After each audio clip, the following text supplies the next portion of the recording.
kagagising ko lang po, naglilinis po kami ng bahay at madumi. Yan po, di ba po kayo upawas-pawas po. Bumili na po kami Mentos, 2, 3, isa po kay ate, si ate po, tapos 2 sa akin. Kasi may gagawin na naman ko.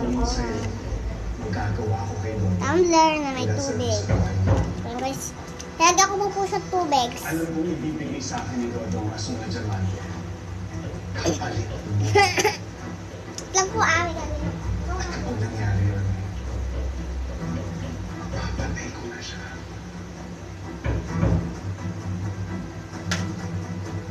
Pinabukas ko lang po sa ate ko at lang palang matapa.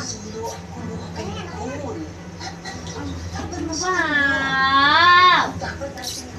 Grabe ka tapang. Ano nangyari sa anak natin? At paano manalaman si Solo kung sa kanya in the first place? Just, pagkawala lang ko isa. Siguro ko po siya.